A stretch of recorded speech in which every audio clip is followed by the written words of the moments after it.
had made me poetical? I do, truly. For thou swearest to me thou art honest now. If thou wert a poet, I might have some hope about its fame. Would you then not have me honest? But no, truly, unless thou wert hard favored. For honesty coupled to beauty is to have honey as sauce to sugar.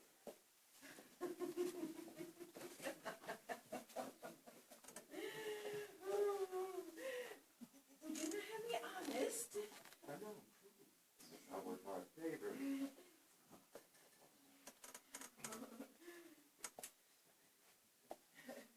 Would you rather have it honest?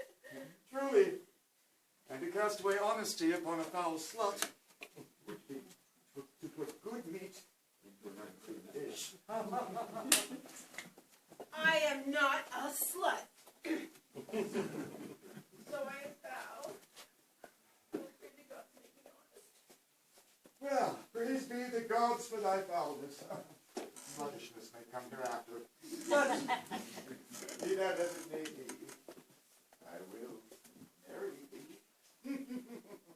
And to that end, I have met Mr. Oliver Martex, the vicar of the next village, who has promised to meet us in this place of the forest, and to... God's give us joy! Amen!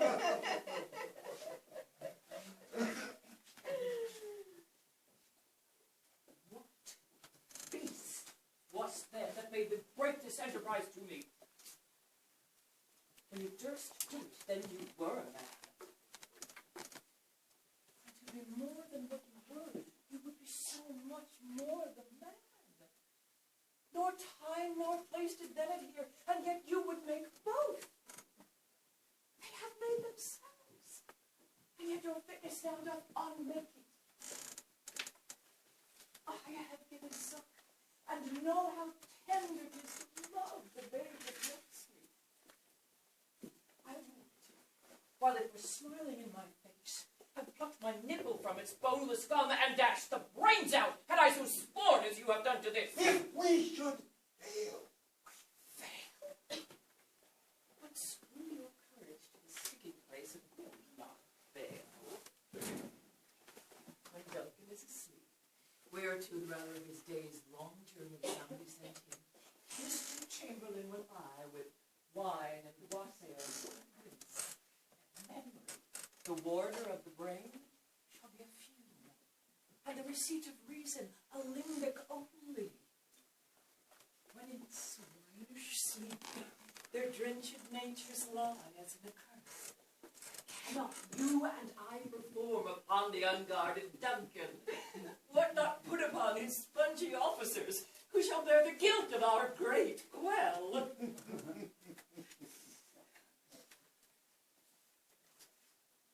Bring forth men and children only.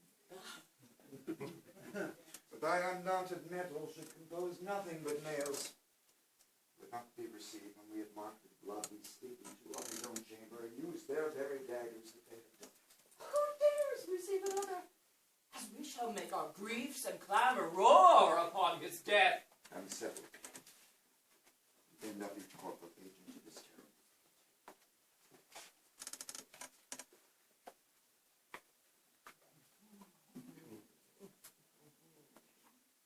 Away. And mark the time with fairest shows. False face must hide. It's a false heart. Oh, I do fear thee, Claudio, and I quake, lest thou a fever's life should entertain, and 6 or 7 live with more respect than a perpetual honor. Darest thou die? Sense of death is most in apprehension, and the poor beetle that we tread upon in corporal sufferance finds pang as great as when the giant dies. I give you me the shame. Think you I can resolution fetch from a flowery tenderness? If I must die, I will encounter darkness as a bride and hug it in mine arms. Oh, there spake my brother. There my father's grave did utter for the voice. Yes, thou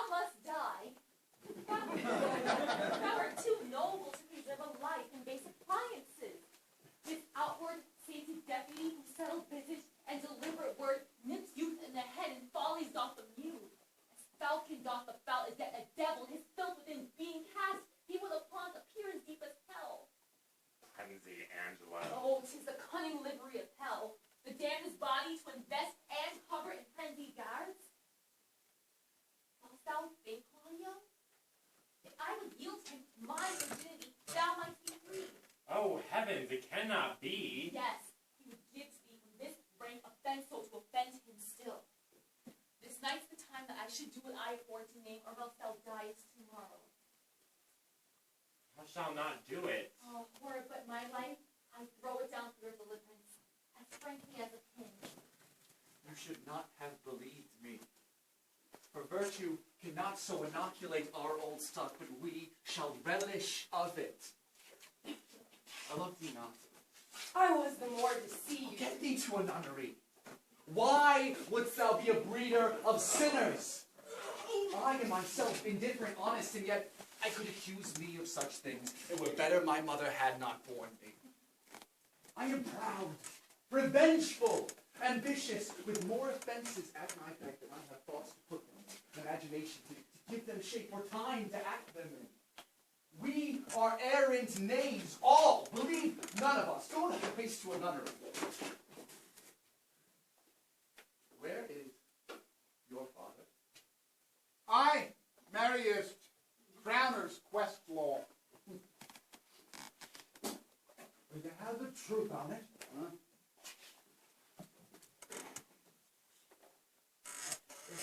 If this had not been a gentlewoman, she should have been buried well out of Christian burial. Why, there thou sayest. And the more pity that great folk have countenance in this world to drown or hang themselves more than they're even Christian. Come, my spade.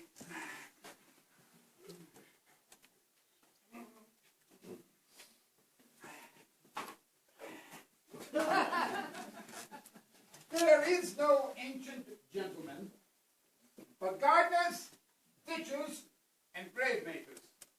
They hold up Adam's profession. Was he a gentleman?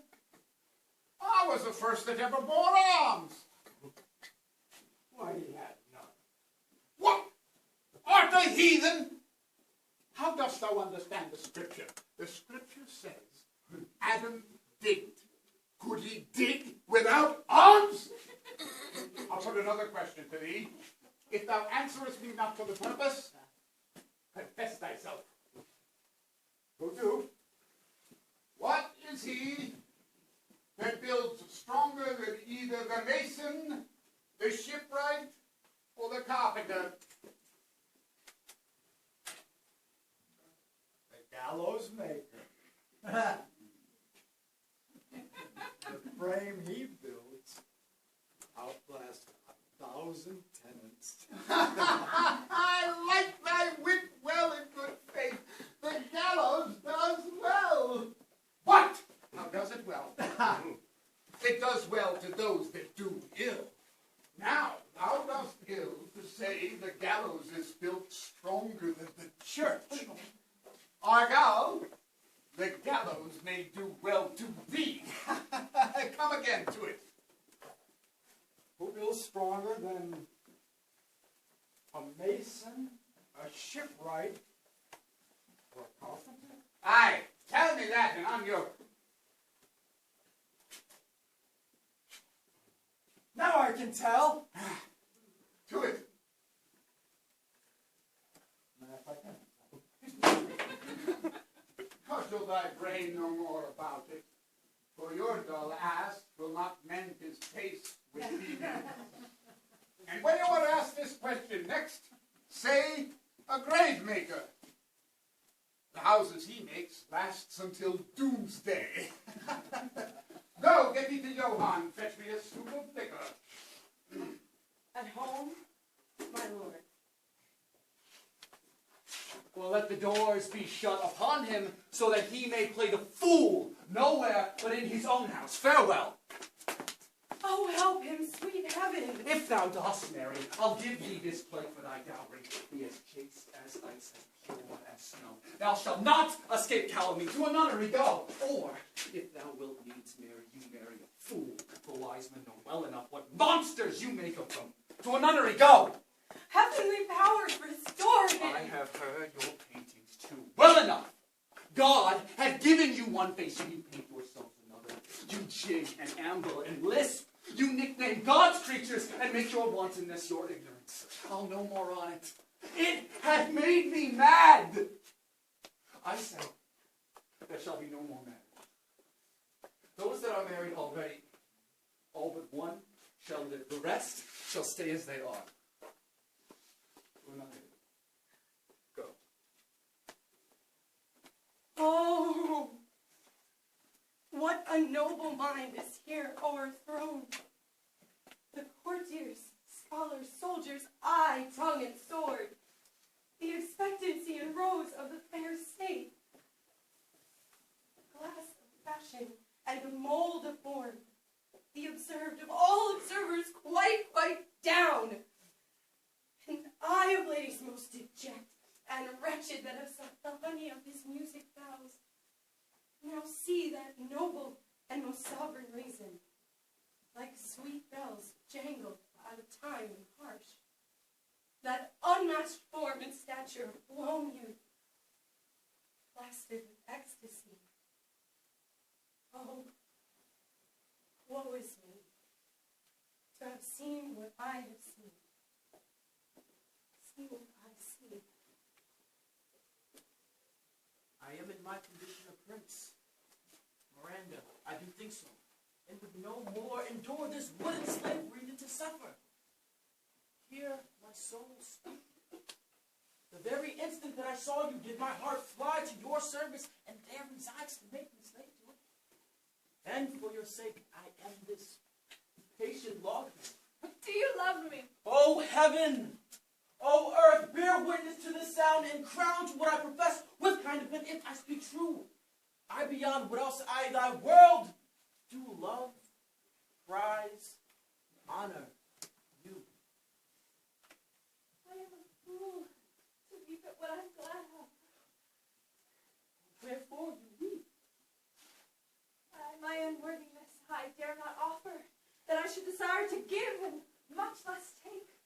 What I shall die and want, but this is trifling, and all at once it seeks to hide itself. The bigger bulk it shows, its bashful cunning, and prompts me plain and holy innocence. I'll be your wife if you will marry me. If not, I'll die your maid. To be your fellow, you may deny me, but I'll be your servant, whether you will or no. My noble mistress, and thus I humble ever. My husband, then? Aye, with a heart as willing as bondage heir of freedom, here's my hand. And mine with my heart in it. Now farewell, till half an hour hence.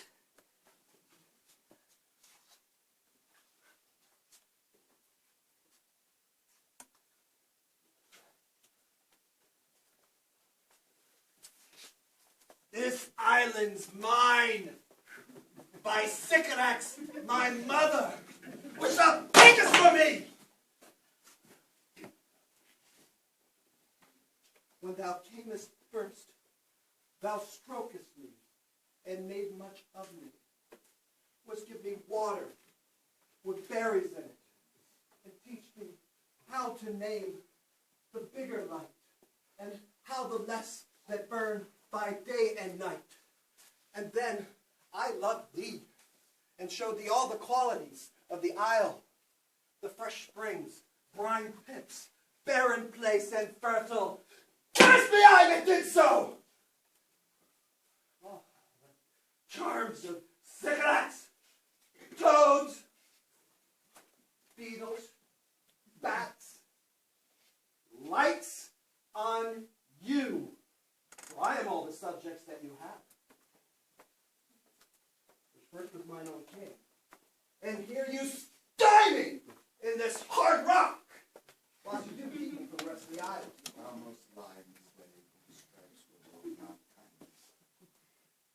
I have used filth as thou art with human care, and didst lodge thee in mine own chamber till thou didst seek to violate the honor of my child.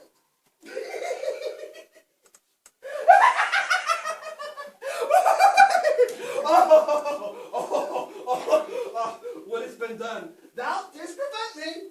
I'll say people this isle with Calibans.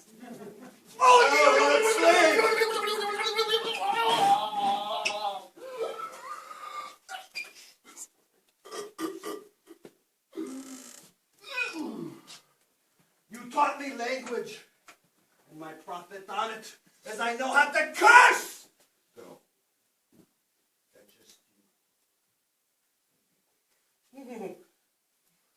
No, pray thee. I must obey.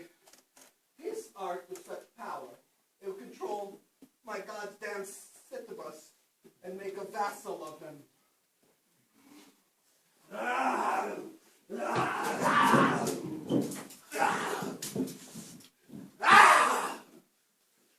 All the infections that the sun sucks up from bogs, fens, flats on prosper fall, and make him by inchmeal disease.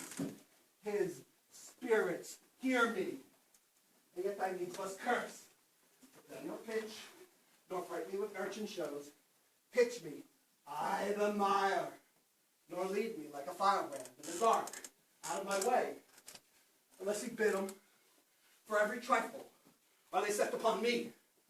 Sometimes, like apes that mow and chatter at me, and have to bite me, and then like hedgehogs, which lie tumbling in my back way. Sometimes am I all wound up like adders, which with cloven tongues do hiss me into madness. Lo! Now, lo! I hear a spirit of his. And to call me, and to taunt me, for bringing wood in slowly. I'll fall flat. Perchance he will not mind me. We'll be friends first. You dare easier to be friends with me and to fight with my enemy? Is Claudio thine enemy? Is he not the height of a villain who had slandered, scorned, dishonored my kinswoman? Oh, that I were a man! God! If I were a man, I would eat his heart in the marketplace! Nay, but Beatrice. Talk with the man out of window of proper saying! Princes encountered, a princely testimony surely, a goodly count contest, a sweet gallant surely. Oh, that I were a man for his sake, or that I in any man would be a friend for my sake. The manhood is melted into curtsies, and valor into compliment, and he is only as valiant as Hercules, who can tell a lie and swear it. For I cannot be a man, for I will die. Tarry! Beatrice, by this hand, I love thee. If you could for some other thing than I swear. Think you, in your soul, the Count Claudio hath wronged Beatrice? Yea, in my very heart and soul. Enough! I am engaged. I will challenge him. I will kiss your hand. So I must leave you. By this hand shall Claudio render me a dear account, as you do of me so frequently. Go. Comfort your cousin. I will say she is dead, and so farewell. Nay! Nay, come on, good Kate! I am a gentleman! What's that? I'll try. Ah! I'll cuff you Oh, if you strike again! so you may lose your arm. If you strike me, you are no gentleman. And if no gentleman, why then, no arms. A herald, Kate! Oh, put me in thy books! Oh, what is thy crest? A cock's comb? Oh, a combless cock, and Kate will be my hen. No cock of mine. You crow too like a craven. Nay, come, Kate, come! That looks so sour. That's my fashion when I see a crab. A crab! There's no crab here, so why look so sour? There he is. There he is. Oh, really, show it to me. Oh, had I a glass, I would. Oh, you mean my face? Oh, well aimed of such a young one. Well, I am too young for you. Yet you are withered. 'Tis with I cares! care not. As I sooth you scape not so. Chafe you if I tarry. Aha! Let me go. No, not a whit. Kate, Kate, Kate! They told me reports that you were coy and rough and sullen. I find these reports a very liar. For thou art pleasant, thou art gamesome, thou art passing courteous. Oh, go, fool! And whom thou keepst command. Did ever Dian so become a grover? Kate, this lovely Kate with her princely gait. Oh, be thou Dian, and let Dian be Kate. Let Kate be chaste, and Dian sportful. Where did you study all this goodly speech? Ah, 'tis extempore from my mother wit. Witty mother, witless else her son. Am I not wise? Keep you warm. Marry, sweet captain, in my bed. Your father hath consented that you shall be my wife. Dowry agreed on. So will you, nill you? I will marry. Thou speakest right. I am that very wanderer of the night. I just Oprah and make him smile when I am fat and bean-fed horse beguile, name likeness of a filly foal. And sometime lurk I in a gossip's bowl, in very likeness of a roasted crab. And when she drinks against her lips, I bomb, and on her withered do lap pour the ale. Have you sent to Bottom's house yet? Is he come home? I have down he's transported. If he comes up, then the play is marred. Doesn't go forward, doesn't it? No, it's not possible. There's not a man in all Athens who can discharge my pyramids but him. No, he has simply the best wit of any handicraft man in Athens. And he's the best person, too. And he has a sweet paramour of a voice. Paragon. Paramour's got less to think enough. Master, the Duke is coming from the temple. And there was 2 or 3 more lords and ladies married. Our sport had gone forward, we had been made men. Sweet bully Bottom. That's like he lost 6 pence a day during his life. He could not escape 6 pence a day. And had the Duke not given him 6 pence a day for playing Pyramus, I'll be hanged. He would have deserved it too. 6 pence a day in Pyramus?